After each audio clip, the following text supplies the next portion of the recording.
Shalom saudara, haleluya, selamat datang ke siri pembelajaran apologetik.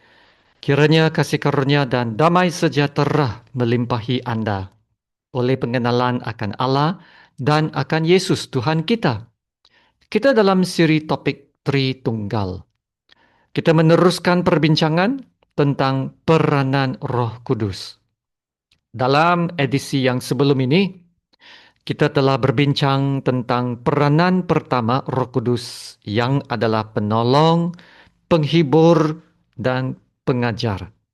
Sekarang kita sambung dengan peranan kedua. Peranan kedua Roh Kudus adalah Roh Kudus bersaksi tentang Yesus. Dalam Yohanes bab 15 ayat 26 dikatakan di sini, jikalau penghibur yang akan kuutus dari Bapa datang, yaitu Roh kebenaran yang keluar dari Bapa, ia akan bersaksi tentang aku. Saudara, pernahkah Anda melihat bagaimana Roh Kudus bersaksi? Sebenarnya, satu daripada cara Roh Kudus bersaksi tentang Yesus adalah melalui kita. Inilah yang dikatakan dalam ayat yang seterusnya, ayat 27. Tetapi kamu juga harus bersaksi, karena kamu dari semula bersama-sama dengan aku. Roh Kudus bersaksi melalui kita, sebab Roh Kudus itu sekarang diam di dalam setiap orang percaya.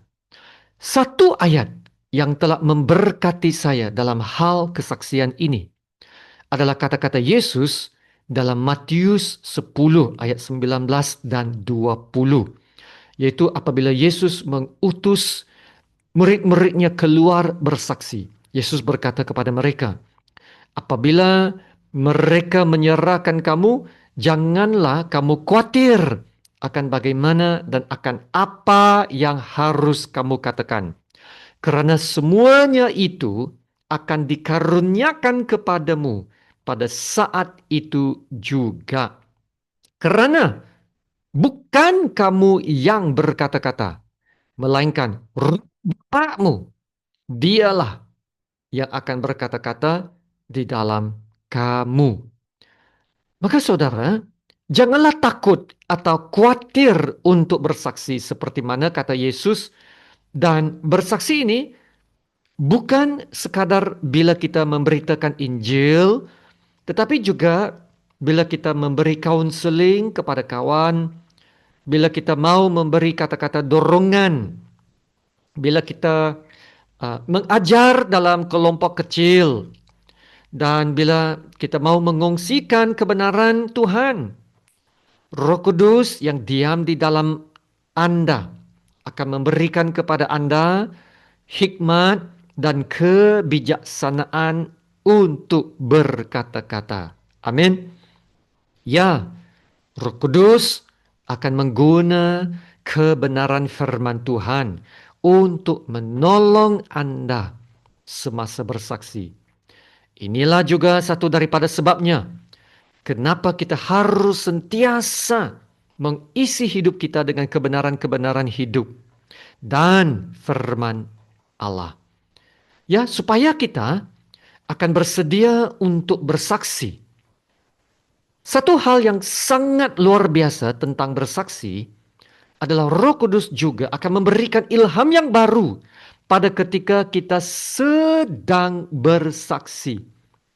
Dan ini bukan saja mendorong orang yang bersaksi karena kata-kata ilham yang keluar dari mulutnya, tetapi juga mendorong orang yang mendengar kesaksiannya. Inilah yang memperkayakan pengalaman dan iman orang yang sentiasa bersaksi tentang kebenaran firman Tuhan. Amin. Haleluya. Bersaksi kebenaran Tuhan bukan semestinya di mimbar saja atau di lapangan pelayanan. tetapi juga dapat dibuat di rumah, ya, bersama keluarga atau anak-anak kita. Nah, untuk hal itu kita tidak perlu menguasai teologi atau kepakaran doktrin yang sangat tinggi untuk mengajar anak-anak kita yang ada di dalam rumah. Kita ada guru, kita ada mentor yang terbaik, yaitu Roh Kudus yang diam di dalam kita, yang akan mengajar kita dan menolong kita untuk bersaksi. Yang pentingnya kita ada beban dan kerinduan untuk belajar firman dan kebenaran Tuhan dan menyampaikannya kepada orang-orang yang terdekat dengan kita. Amin. Harus ada beban dan kerinduan itu. Saya percaya bila kita mendapat ilham dan pencerahan yang baru dari firman Tuhan yang sangat mendorong kita, ini akan memberi semangat kepada kita untuk mahu mengongsikan penemuan-penemuan yang baru kepada orang lain untuk mendorong dan membangun mereka juga. Roh Kudus akan menolong dalam hal ini bila kita bersaksi dan membaca firman Tuhan. Dan kita juga akan dapat merasakan kuasa Roh Kudus bekerja semasa kita bersaksi. Nah, inilah juga peranan Roh Kudus yang seterusnya. Itu peranan yang ketiga ialah peranan Roh Kudus adalah untuk menginsafkan manusia dalam 3 perkara, yaitu dosa, kebenaran, dan penghakiman. Yesus berkata dalam Yohanes 16 ayat 8, dan kalau ia datang, ia akan menginsafkan dunia akan dosa, kebenaran, dan penghakiman. Maka saudara, tugas kita, tanggung jawab kita adalah untuk menjadi penyalur atau penabur. Kita menaburkan benih-benih kebenaran semasa bersaksi. Sekiranya orang mendengar dan percaya kesaksian kita, haleluya, puji Tuhanlah. Sekiranya orang itu mendengar tetapi tidak percaya, kita tetap mengucap syukur kepada Tuhan. Ya, yang pentingnya kita telah menyampaikan kebenaran. Kita telah menabur. Biar Roh Kudus yang bekerja menginsafkan dan menyedarkan hati pendengar. Amin.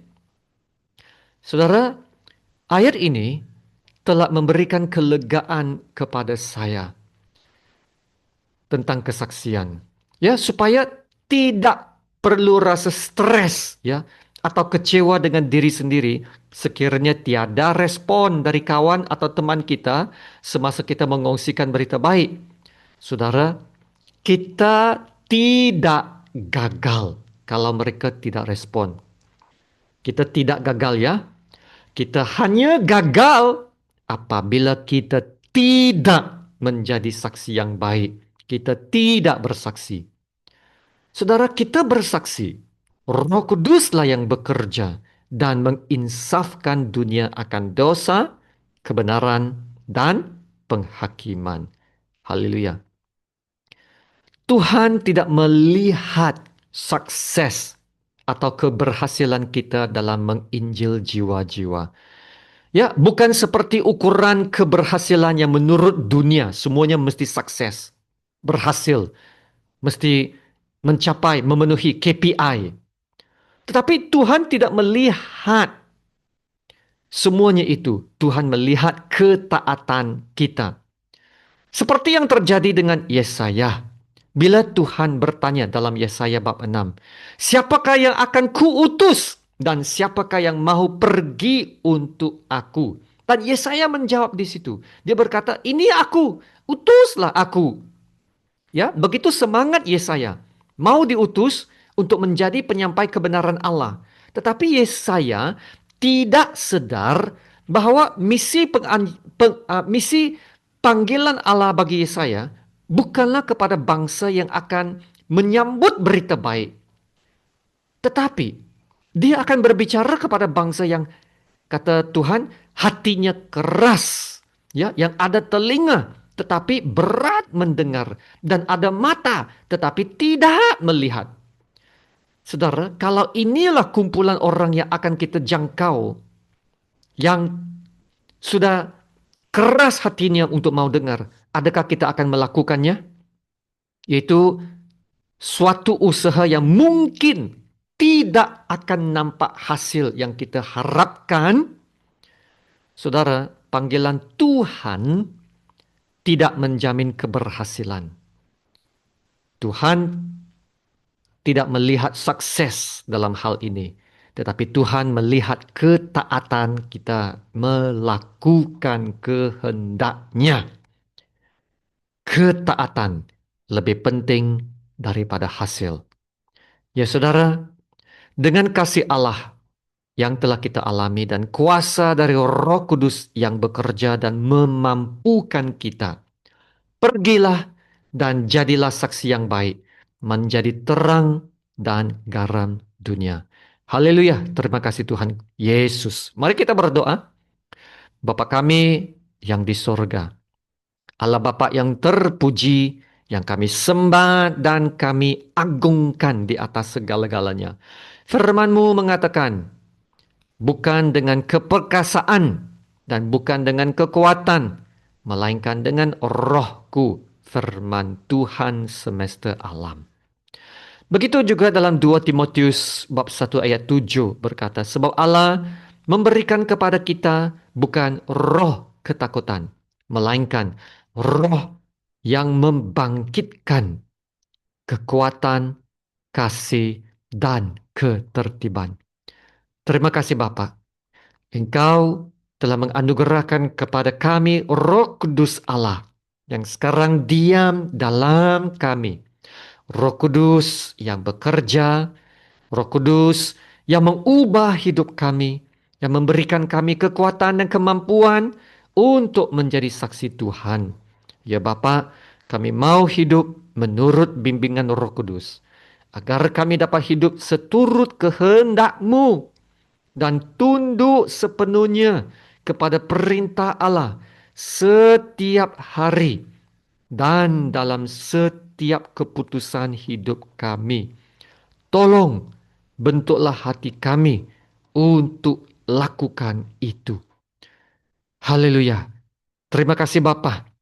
Dalam nama Tuhan Yesus yang termulia, kami berdoa dan ucap syukur. Amin. Kiranya kasih karunia Tuhan Yesus Kristus dan kasih Allah dan persekutuan Roh Kudus menyertai Anda sekalian. Amin.